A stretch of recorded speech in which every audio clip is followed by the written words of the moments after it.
নমস্কার। আজ ১২ তারিখ। আমরা এখন মানালির উদ্দেশ্যে প্রায় অনেকটা বাড়ি থেকে দূরে পৌঁছে গেছি। পরপর সমস্ত ওপরে বোটগুলো আসছে, আম্বালা ক্যান্ট, লুধিয়ানা, অমৃতসর, এরপরে আরও বিভিন্ন রকমের জায়গার ওপর দিয়ে পরপর আমরা একদম তীর গতিতে ছুটে চলেছি। বাড়ি থেকে বেরোতে বেশ অনেকটা দেরি হয়েছে, কারণ আমি লাস্ট 3 দিন ধরে প্রচণ্ড অসুস্থ ছিলাম। আমার বমি, তার সাথে লুজ মোশন, তার সাথে একটা এপিগ্যাস্ট্রিক পেন। অ্যাকচুয়ালি আমি লাস্ট উইকে স্যাটারডেতে একটু বাইরে ফুচকা খেয়েছিলাম। আমার মনে হচ্ছে সেখান থেকেই বোধহয় একটু অসুস্থ হয়ে পড়েছিলাম। আজ 12 তারিখ। আজকের দিনটা আমাদের কাছে ভীষণ স্পেশাল। আজ আমাদের বিবাহবার্ষিকী। আমাদের 10 বছর বিবাহবার্ষিকীর পূর্তি উপলক্ষে আমরা চলেছি আজ মানালিতে। আমরা নর্থে শিফট হয়ে এসেছি। নর্থে শিফট হয়ে এসে কোথাও ঘুরতে যাব না সেটা তো হতেই পারে না। আর তাছাড়া আমরা খুব একটা দূরে ট্রাভেল খুব একটা করিনি লাস্ট 10 বছরে। আমরা বিয়ের পরপর প্রথম 1 বছর কি 2 বছর একটুখানি গিয়েছিলাম এদিক ওদিক, রাজস্থানের 2 জায়গা আর মাসুরি, দেরাদুন, এইরকম কয়েকটা জায়গা আমরা ঘুরেছিলাম প্রথম 2 বছরে। তাও সেটা একদম বন্ধু বান্ধব নিয়ে, মানে ফ্যামিলি হিসেবে কোথাও যাইনি। তো সে কারণে তারপরে সেরকম একটা কিছু ঘোরা হয়নি। মাঝখানে কয়েকবার গোয়া যাওয়া হয়েছে মুম্বাইতে থাকার সূত্রে, কিন্তু এই ধরনের পাহাড়ে কোনো লং ট্রিপ করা হয়নি। তো হঠাৎ করেই গত সপ্তাহে বসে কথা বলতে যে এটা আমাদের 10th ইয়ার অ্যানিভার্সারি, কিছু একটু স্পেশাল করা যাক, এই সমস্ত কিছু ভাবতেই তো আমরা ডিসাইড করলাম যে চলো উঠলো বাই তো কটক যাই, এবার মানালি যাব। তো এই রাস্তাঘাটগুলো এত সুন্দর, আর রাস্তার পাশে দেখুন কিনু বিক্রি করছে। আমি তো এগুলোকে কমলা লেবু বলেই জানতাম এতদিন, কিন্তু কমলা লেবু আর কিনু দুটো আলাদা প্রজাতি। কিনু একটু হালকা টকটক হয়, খুব একটা মিষ্টি হয় না কিনু। তো এগুলো রাস্তার পাশে না পরপর বিক্রি করছে। এখানে পাশেই বোধহয় কোথাও অর্চার্ড আছে, এই সমস্ত জায়গায় থাকে নাকি পাহাড় থেকে ওরা নামিয়ে নিয়ে আসে, আমি সম্পূর্ণ তথ্যটা জানি না। তবে এখানে রাস্তায় একদম চারিদিকে দোকান। তো আমরা মোটামুটি এখন পাঞ্জাবের ওপর দিয়ে যাচ্ছি। পাঞ্জাবের ওপরে চণ্ডীগড়, মোহালি, এই 2 জায়গা দিয়ে আমরা মানে ওই বাইরের আউটারটা দিয়ে আমরা পাস করছি। এত সুন্দর, এত পরিষ্কার জায়গাগুলো মানে আমার এত ভালো লাগছে। আমার খুব ইচ্ছে পাঞ্জাবে কখনো যদি পারি ঘুরতে যাব, কেন কি পাঞ্জাবে পাঠানকোটে আমার হাজব্যান্ডের জন্মস্থান। ওর ভীষণ ইচ্ছে একবার ও পাঠানকোটে যেতে চায়, এখন কেমন হয়েছে জায়গাটা দেখার জন্য। তার সাথে যদি সম্ভব হয় আমরা পাঞ্জাবটাও ঘোরার চেষ্টা করব, এটা প্ল্যানিং আছে। জানি না, আমরা এইরকম বড় লং ট্রিপে বোধহয় প্রায় 7-8 বছর পরে আসলাম, তো আবার কবে হবে জানি না। যাই হোক, ভীষণ সুন্দর লাগছে। শরীরটা আস্তে ভালো হতে শুরু করেছে। লাস্ট 3-4 দিন ধরে প্রায় বিছানাতেই পড়েছিলাম। এপিগ্যাস্ট্রিক পেইন উঠলে এত যন্ত্রণা হচ্ছিল, কিছু খেতে পারছিলাম না, তার সাথে সমানে বমি হয়ে যাচ্ছে, সমানে লুজ মোশন হয়ে যাচ্ছে, কড়া ওষুধ খেতে হচ্ছে, একদম যাতা অবস্থা। আজকে ভোরবেলাও যখন 5টার সময় উঠেছি ঘুম থেকে, বাথরুমে যাব বলে হাজব্যান্ড জিজ্ঞাসা করছে পারবে যেতে নাকি ট্রিপ ক্যান্সেল করে দেবো, বলো, শরীর খারাপ নিয়ে বেরিয়ে তো লাভ নেই। তো লাস্ট 2 দিন ধরে সমানেই বলে যাচ্ছে দেখো চিন্তা করো। তো আমি সমানে বলছি আমি ওষুধ খেয়ে যাচ্ছি, আমি প্রচণ্ডভাবে মন শক্ত করছি। আমাদের যেহেতু এটা 10th ইয়ার, আমি এটা কোনোভাবেই নষ্ট হতে দেব না। আর আমার হাজব্যান্ডের অ্যাকচুয়ালি মানালিটা একটা ড্রিম প্লেস বলা যেতে পারে ঘুরতে যাওয়ার মধ্যে। ও 2014 সালে একবার এসেছিল আমাদের বিয়ের আগে মানালিতে, আর এইবার ও প্ল্যান করেছে মানালি যাবে আমাদের 10th ইয়ারে। তো আমি চাইছিলাম না কোনোভাবেই ট্রিপটা আমার কারণে বা আমার শরীর খারাপ কারণে ক্যান্সেল হোক, বা ওর কোথাও খারাপ লাগুক। হয়তো ওর খারাপ লাগবে না যেহেতু আমি অসুস্থ, তাও আমি চাইনি কোনোভাবে যে আমার জন্য কোনোভাবে ট্রিপটা ডিস্টার্ব হোক।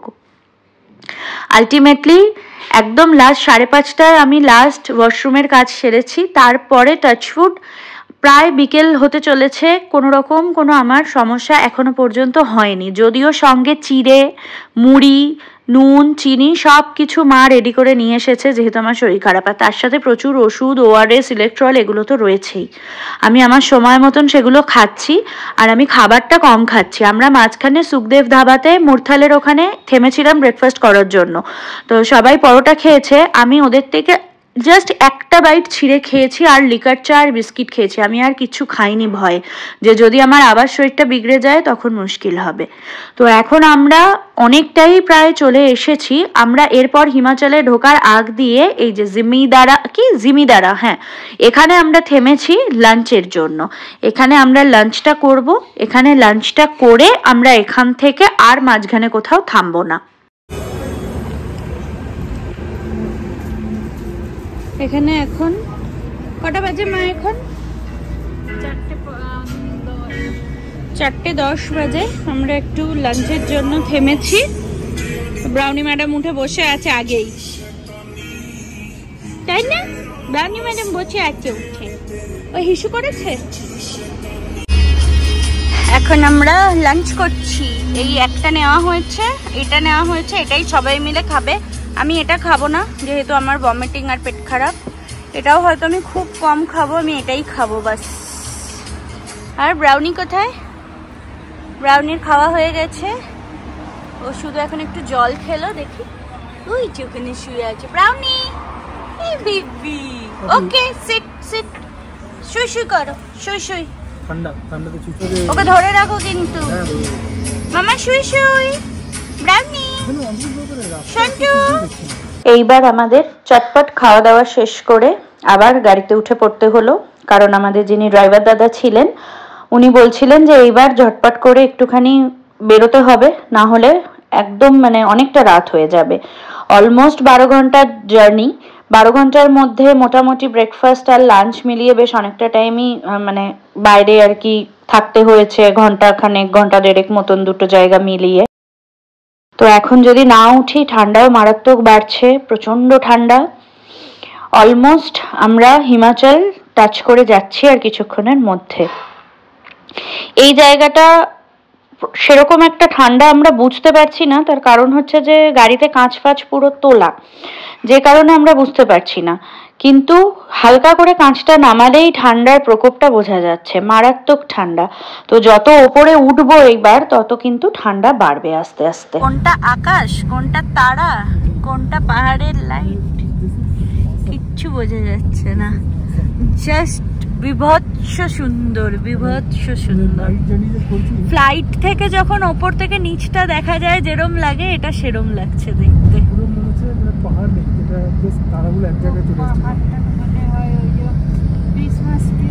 হ্যাঁ, অসাধারণ অসাধারণ। মানে